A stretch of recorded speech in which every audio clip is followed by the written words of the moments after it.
Salam Bapak Ibu yang terkasih dalam Kristus Yesus. Kita jumpa lagi dalam renungan harian Embun pagi hari ini untuk menyegarkan iman kita dan membaharui hati kita. Sebelumnya mari kita bersatu di dalam doa. Damai sejahtera Allah yang melampaui segala akal dan pikiran, itulah yang memelihara hati dan pikiran dalam Kristus Yesus Tuhan. Amin. Saudara terkasih, firman Tuhan untuk kita pada hari ini diambil dari Yohanes 13 ayat 34. Demikian firman Tuhan. Jagit hamu matona naim baruna on sianau akon marsia holongan duhamu sama hamu songon pakka holongiku di hamu lain songonima akon marsiha holongan hamu. Dalam bahasa Indonesia, aku memberikan perintah baru kepadamu, yaitu supaya kamu saling mengasihi. Sama seperti aku telah mengasihi kamu, demikian pula lah kamu harus saling mengasihi. Demikian firman Tuhan. Saudara terkasih dalam Kristus Yesus, untuk mengasihi memiliki teladan, yaitu Yesus. Karena ketika kita menggunakan akal dan perasaan kita untuk mengungkapkan kasih, maka ternyata sering itu adalah kasih yang hanya untuk menguntungkan diri sendiri. Ketika kita hanya mengandalkan kasih berdasarkan teori-teori kemanusiaan, sering menjadi kasih itu berpihak. Namun kasih yang daripada Kristus Yesus adalah sebuah kasih yang menjadi model bagi kehidupan kita. Bagaimana Kristus Yesus mengasihi?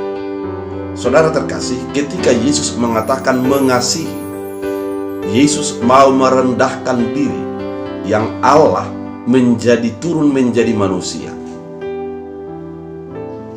Kedengarannya biasa-biasa saja, namun ini adalah merupakan sesuatu yang sangat sulit dilakukan oleh banyak manusia. Allah adalah pencipta manusia, dan Allah mau menjadi manusia agar manusia dipahaminya.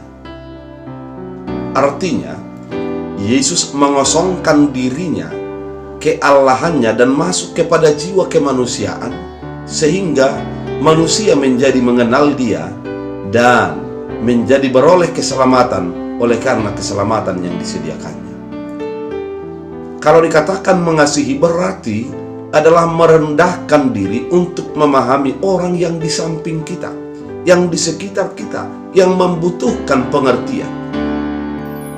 Tidak menjadi menghakimi ataupun melakukan sesuatu yang menjadi membebani daripada orang di sekitar. Tapi kehadirannya adalah menjadi jalan keluar. Itulah perintah baru. Kehidupan orang Kristen haruslah menjadi jalan keluar bagi orang di sekitar. Tidak menjadi beban, tidak menjadikan sesuatu menghakimi bagi di sekitarnya. Namun dia akan menjadi jalan keluar bagi sesamanya. Kemudian kalau dikatakan modelnya adalah Yesus Kristus. Ketika Yesus mengasihi, Dia melakukan sesuatu tindakan kasih meskipun keadaan menjadikan dia menjadi terjepit dan bahkan hampir mati di kayu salib. Kenapa saya katakan hampir mati? Sebelum Yesus mati di kayu salib, Yesus masih mampu mengatakan kasih. Penderitaan tidak menutupi kasihnya. Kesulitan dan kebencian tidak menjadi menutupi perbuatan kasih, ungkapan kasih, dan hidup kasih yang dihidupinya. Oleh karena itu, kasih itu sesungguhnya tidak menjadi dibatasi oleh sesuatu, tidak menjadi diukur oleh karena sesuatu. Namun kasih itu adalah kasih tanpa batas. Kasih yang tulus yang dilakukan untuk menjadi kebaikan.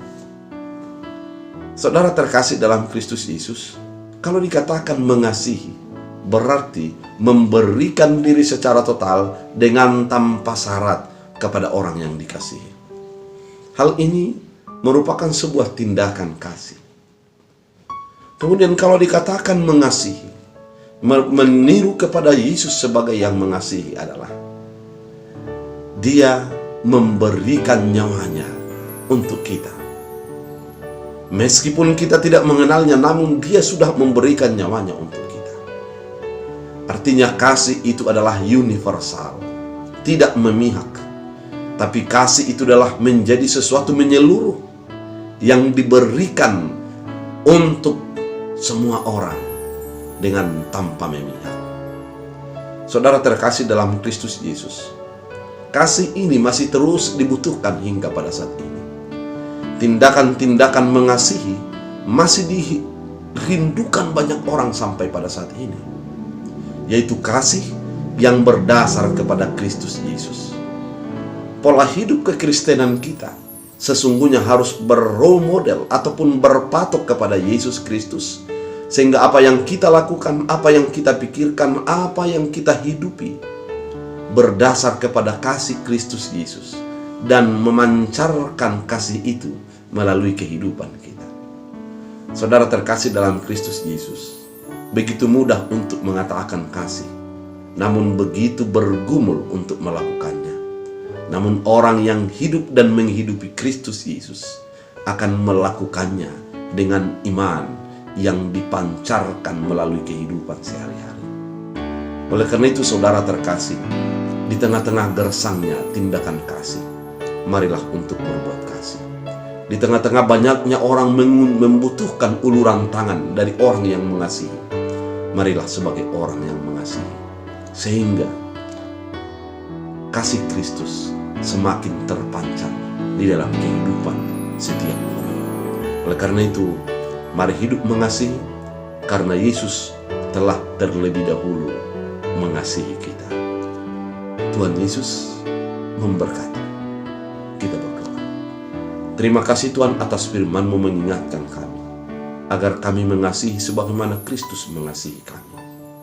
Jadikan ungkapan hidup kami, perilaku kami, kata-kata kami, dan setiap tindakan kami memancarkan kasih yang dipancarkan melalui kehidupan kami. Kami percaya Tuhan menguatkan kami untuk melakukan kasih dalam kehidupan kami. Ajari kami untuk memahami daripada untuk dipahami. Ajari kami untuk lebih mengerti daripada berusaha untuk dimengerti. Ajari kami untuk mengasihi daripada untuk dikasihi, karena kami adalah orang percaya kepada Kristus Yesus. Jadikan firman berakar berbuah, bertumbuh dalam hidup kami, dalam Kristus Yesus. Amin. Tuhan Yesus